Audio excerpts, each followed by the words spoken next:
Lo que yo voy a tratar de desarrollar aquí son dos cuestiones. La primera es un trabajo que desarrollé junto con la profesora Fernanda Somoano a instancias de la doctora Laura Flaman y Melina Altamirano, sobre el colegio está haciendo un documento muy importante sobre desigualdades en general. Y ese documento que ya está en prensa, analiza, hace lo que Jaime Ross pidió aquí, antes de analizar, por ejemplo, el crecimiento económico, que era un diagnóstico sobre las desigualdades en México. Y ahí hay especialistas que hacen un diagnóstico sobre la desigualdad educativa, sobre la desigualdad en términos de ingreso, la desigualdad en términos de género, la desigualdad territorial.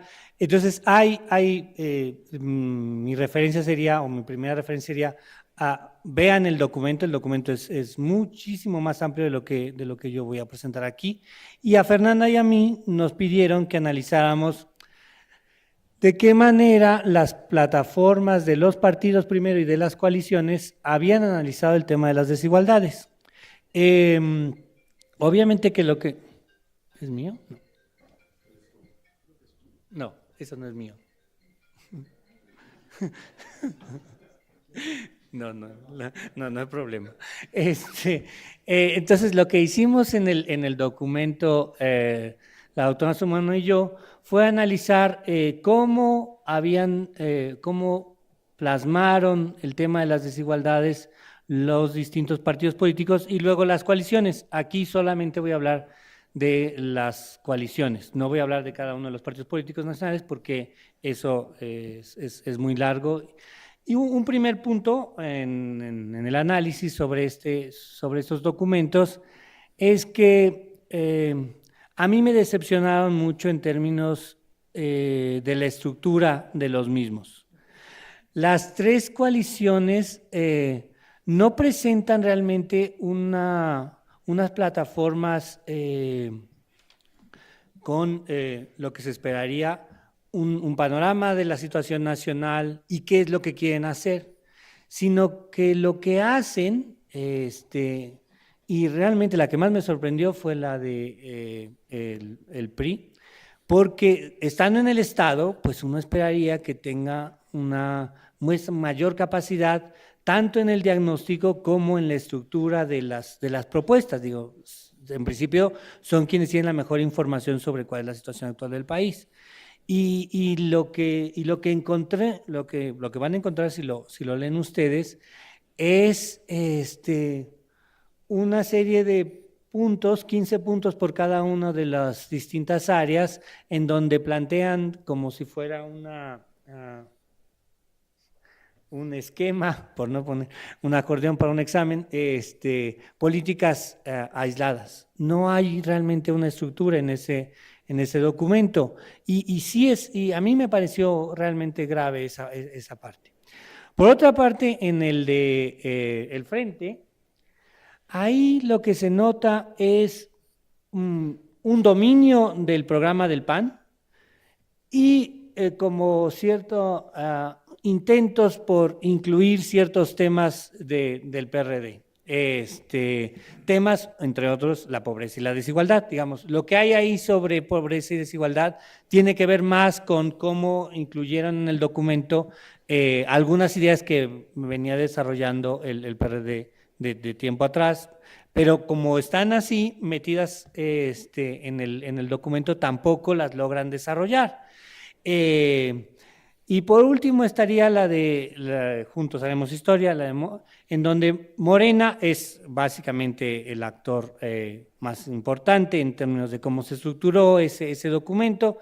Ese documento, como me lo han explicado varios de los redactores, pues en realidad tenía como mesas temáticas otra vez. Cada una de las mesas temáticas, el documento en principio lo coordinó Romo, pero Claudia Sheinbaum hacía una parte sobre desarrollo económico y así fueron también otra vez armando un documento que no que no acaba de estar totalmente articulado. Entonces, ese es otro punto que creo que es importante.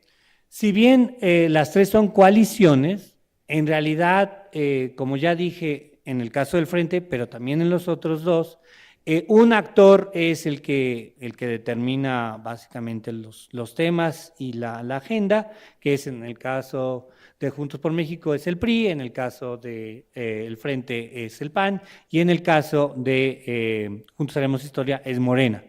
Y luego de repente hay como esto de los valores, por ejemplo, que ya mencionó, es un guiño al PES, pero no hay realmente en este documento mayor referencia. Y al PT, en el caso de Juntos Haremos Historia, hay de repente una frase sobre el neoliberalismo y el capitalismo. Ese documento, cuando analizamos cada uno de los partidos, una de las cosas que también llama mucho la atención sobre los partidos nacionales en México es la pobreza ideológica de los partidos. Además de que no están bien articuladas las coaliciones, ya cuando uno va a los partidos en particular, no hay detrás las grandes filosofías que uno espera. Hay, por ejemplo, en el caso de Acción Nacional, sus vínculos con la democracia cristiana tradicional se ven reflejados en dos frases sobre la economía social de mercado. Así, que sería, yo creo, una ventaja para los partidos, como vincularse con sus grandes tradiciones ideológicas, porque eso les permitiría, por una parte, articular un discurso y por otra, presentar propuestas eficaces para los problemas, y en estos, obviamente, está incluida la desigualdad. Entonces, en términos de la desigualdad, es reconocida como uno de los principales problemas nacionales y aparentemente tiene un lugar importante en los programas y en las distintas coaliciones. Cada uno de las coaliciones entiende la desigualdad de una manera diferente, aunque en realidad la desigualdad como tal tiene un papel marginal en todas las plataformas. Se habla más de pobreza, todos hablan de la pobreza del país, todos hablan de las cifras sobre más del 50% por debajo de la línea de pobreza como está analizada por el Coneval. Todos retoman esa visión o esa imagen, pero pocos nos presentan medidas para enfrentar el problema o erradicarlo. Yo ya hablé de esta parte, entonces no la voy a repetir. En términos hicimos un análisis cuantitativo sobre cuántas veces se menciona la palabra desigualdad en los documentos de cada uno de los partidos. El que tiene un, digamos, porcentaje mayor de menciones en esto es Movimiento Ciudadano, que eso es interesante, pero y el PRD, aunque como ven es mínimo, son 6 menciones en el PAN, 3 en el PES, 18 en Movimiento Ciudadano, 6 en Morena, 10 en el PANAL, 8 en el PRD, 7 en el PRI, 2 en el PT y en el PBM 4. Ahora, en términos de las coaliciones, aquí cada una de las coaliciones vincula la desigualdad de manera a problemas distintos. Tanto el Frente como Todos por México lo vinculan con acceso a la justicia. Es interesante, una visión un tanto jurídica del asunto. En términos ideológicos, comparando las plataformas, Juntos Haremos Historia es la que está más a la izquierda y las otras dos coaliciones, pero no hay realmente en Juntos Haremos Historia ninguna propuesta radical de redistribución de la riqueza o los recursos. Como ya se dijo, no hay una propuesta de una reforma fiscal.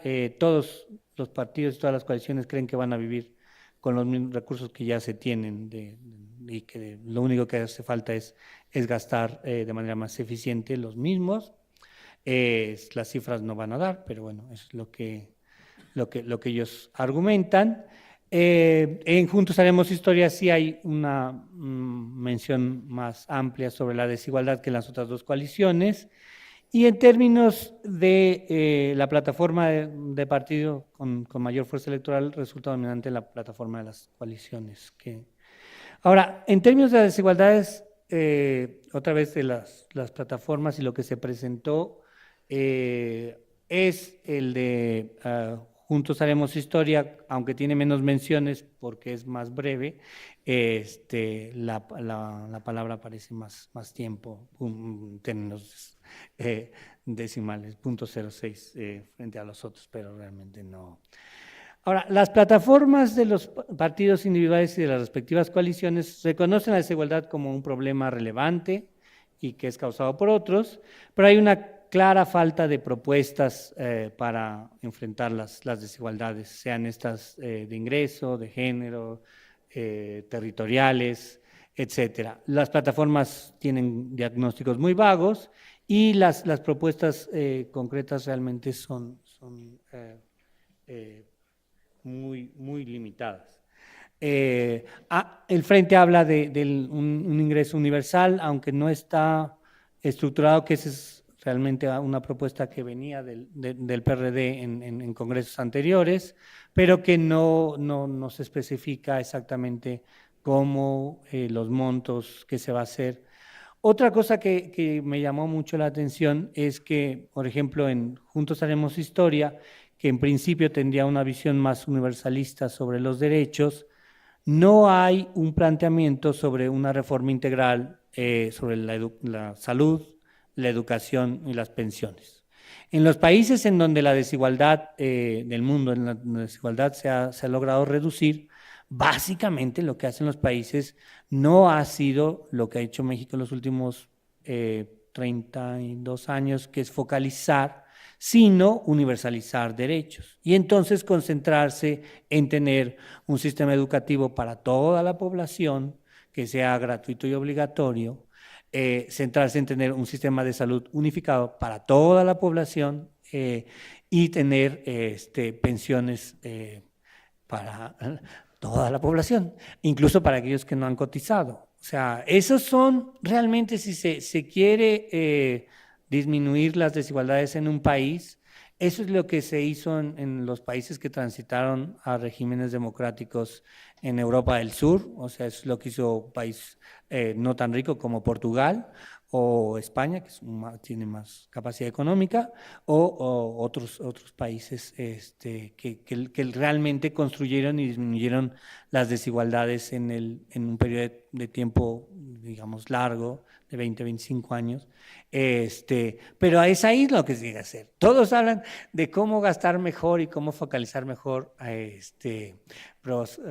progresa, prospera, y los programas los programas de asistencia social, pero eso realmente no ha sido eficaz en ningún país del mundo, en ninguno. Y lo saben, es lo que a mí me sorprende más. Todos estos actores políticos saben eso. Entonces, ese silencio, como dice Ross, pues es muy preocupante. Por último, ¿me queda algo? En 2 minutos. Jean-François me pidió que hablara de los modelos de ciudadanía en las 3 coaliciones. Y ahí otra vez, la pobreza ideológica de las coaliciones hace que no tengan realmente un modelo bien desarrollado sobre la ciudadanía. El liberalismo del PAN lleva a insistir, por ejemplo, en la importancia de la justicia y el Estado de Derecho. Nunca ponen, por ejemplo, un tema que es muy importante, el Estado de Derecho democrático. O sea, Estados de Derecho, ha habido Estados de Derechos fascistas que son horribles, y son tan Estados de Derechos como cualquier otro. Entonces, cuando la gente se queda en, yo quiero un Estado de Derecho en México, ¿de qué Estado de Derechos quiere hablar usted? Porque no cualquier Estado de Derecho es positivo para los ciudadanos. Hay Estados de Derecho profundamente represivos. Puse los fascistas, pero también podemos poner a la China comunista. O sea, hay es una situación que es importante recalcar. En términos del PRI, Pues en esta indefinición ideológica, en su momento insistió en el liberalismo social, pero como quedó desacreditado en parte por la administración de Salinas, que fue quien trató de desarrollar eso como un concepto en torno al cual estructurar un concepto ideológico, pues también se desdibujó y ahora, pues, mire, es economista y y también abogado, pero tampoco ha puesto énfasis en la ciudadanía.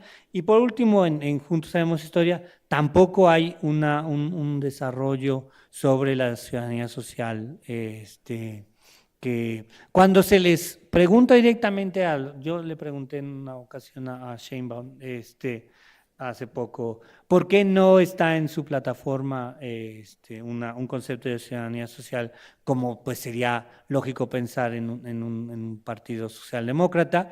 Y ella me contestó, no, evidentemente eso está, pero de lo que venimos a hablar aquí sobre la movilidad y las guarderías para las madres, le digo, pues sí, pero si nada más lo van a hacer en términos de políticas puntuales y fragmentadas, creo que va a faltar tener una visión realmente integral en términos a conceptos muy básicos que podrían haber desarrollado en estas plataformas que tenemos que leer los politólogos. Pero muchas gracias.